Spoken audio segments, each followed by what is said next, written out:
Bon, faut qu'on parle. Tonight is the night. Aujourd'hui, évidemment, on revient sur le match de ce soir, comme promis. Paris qui affronte Tottenham et on le reçoit chez nous au Parc des Princes. Avant que vous fassiez la réflexion, oui, c'est le maillot de Messi, mais c'est moi qui l'ai acheté à mon neveu, il était petit, à l'époque on pensait que ça allait être une folie, donc fermez bien vos gueules. On revient au match de ce soir et on a eu la composition probable. En gros, toute l'équipe est là, même Dembélé est dans le groupe, mais il sera sur le banc. Donc en défense, il y aura Zaïre Emery qui va compenser à la place d'Hakimi sur le côté droit. Il y aura Kang In Lee, notre petit joker de luxe qui va être aligné aux côtés de Kvaratskhelia et de Barcola. Si Barcola est en forme, comme il nous l'a montré sur les derniers matchs, on peut être tranquille et se dire qu'en attaque, il y a moyen que le taf soit fait de son côté. Alors ce soir, il va faire froid au parc, je pense. Donc, le bonnet est de sortie ainsi que l'écharpe. Pour le débrief de ce soir en bord pelouse que vous aurez demain, votre serviteur va se les cailler, donc vous pouvez me remercier. D'ailleurs, en parlant de ça, il y a des gens qui s'inquiètent pour ma santé et qui m'ont dit au stade ce soir, tu risques d'avoir froid. Mais comment ça, on va avoir froid? Le Parc des Princes, ça sera l'endroit le plus chaud de France ce soir. C'est pas là qu'on va tomber malade. Par contre, on peut tomber en déprime, parce que si jamais on fait une contre-performance, c'est pas catastrophique, on n'est évidemment pas éliminé, mais pour l'honneur, pour l'ego et pour notre dignité, ça ne le fera pas. Parce qu'en face, je vous rappelle que c'est Tottenham à qui on a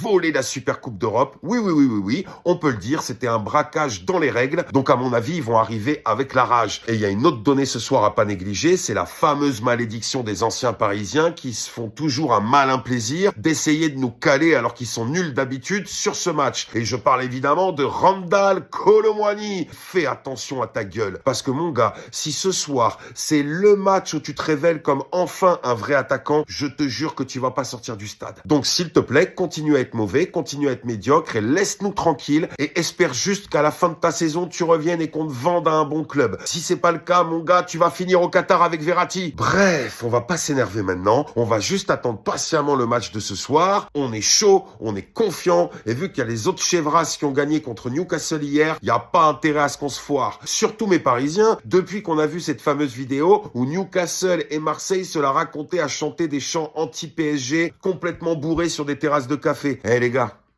entre nous, c'est vraiment un truc de crapulax de votre acabit de se rejoindre entre faiblards pour essayer de devenir fort et d'affronter des gens forts comme nous. Les gars, les seules choses que vous réussirez à faire, c'est de continuer à chanter dans vos bars PMU pourris. Bref, laissons les mini dommages collatéraux de côté et concentrons-nous sur la vraie compétition, la nôtre, pas les repêchés de l'Europa League Conférence là. Sur ce, Parisiens, Parisiennes, je vous souhaite à tous un excellent match ce soir. On se retrouve au parc. Peut-être un petit live sur TikTok si j'en ai la vibe et que je suis pas trop frigorifié. En attendant, souhaitons-nous bonne chance. Forza Paris et Forza le haut du classement.